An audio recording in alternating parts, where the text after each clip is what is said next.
Ternyata demo Kadrun PA 212 menyisakan banyak luka dan keprihatinan. Bukan hanya bendera PDIP yang mereka bakar hingga memicu amarah para kader. Sebagian anggota demo pun tengah ditelantarkan. Seperti biasa, bukan Kadrun namanya kalau demo tak membawa anak-anak hingga remaja. Sayangnya para pendemo ini tak sadar tengah dijadikan korban para Kadrun. Mereka diprovokasi turun ke lapangan dan mungkin dijanjikan pesangon, tapi kemudian ditinggal dan ditelantarkan. Nanti kalau sampai ada kerusuhan lalu ditangkap aparat, korlapnya kabur tak mau tanggung jawab. Anehnya meski cuma dijadikan tumbal, kembali lagi pendemo dari kalangan anak-anak hingga remaja selalu ikutan. Seperti dilansir vivanews.com. Sekitar 40 remaja diamankan di Mapolres Jakarta Barat. Mereka ingin ikut aksi demo PA 212 di DPR, Rabu tanggal 24 Juni tahun 2020. Tapi remaja itu justru kebingungan di tengah jalan. Mereka tidak tahu harus kemana, sehingga pihak kepolisian membawa mereka semua. Jadi ketika kami dapati mereka, maka anggota mengajak ke halaman Mapolres Jakarta Barat. Karena kami melihat mereka ini kebingungan, ujar Kapolres Metro Jakarta Barat Kombes Polisi Audi S. Latuheru, Rabu tanggal 24 Juni tahun 2020. Anak-anak remaja ini hendak mengikuti demo PA 212 terkait RUU haluan ideologi Pancasila di depan gedung DPR DPD keesokan harinya. Menurut Audi, para remaja ini mendapatkan undangan yang disebar melalui media sosial. Tapi, siapa yang mengundang, tidak mereka ketahui. Kami tanya mereka mau ikut demo di DPR. Tapi tidak tahu siapa koordinatornya karena mereka diundang melalui media sosial katanya. Anak-anak ini meminta bantuan pihak kepolisian untuk memulangkan mereka. Lantaran kebingungan, kata Audi.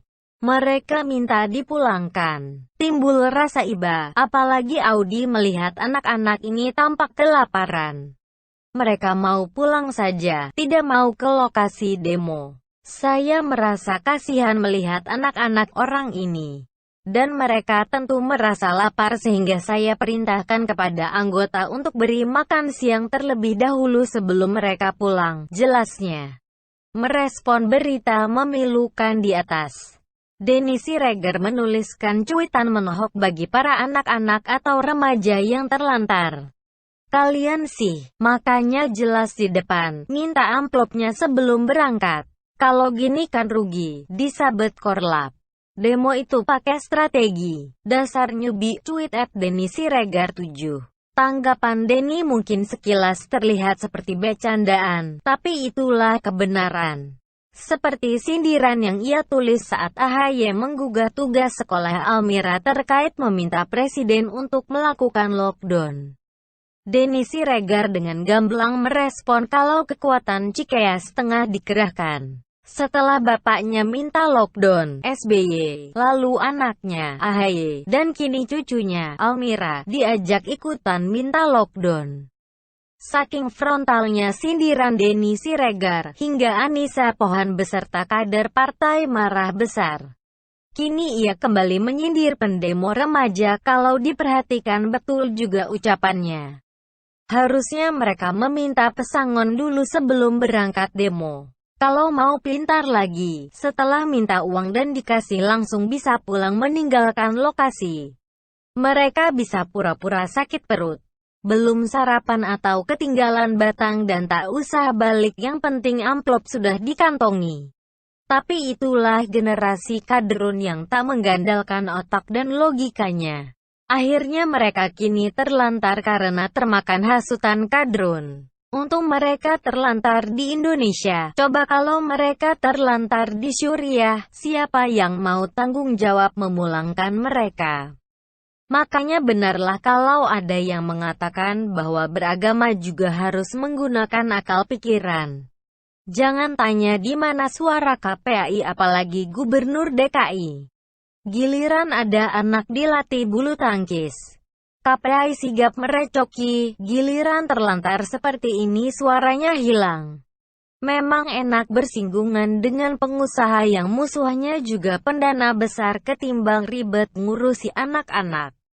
Apalagi Gubernur DKI yang lebih suka menengok pendemo rusuh dibanding yang belum jelas kerusuhan yang ditimbulkan tapi sudah ketangkap duluan.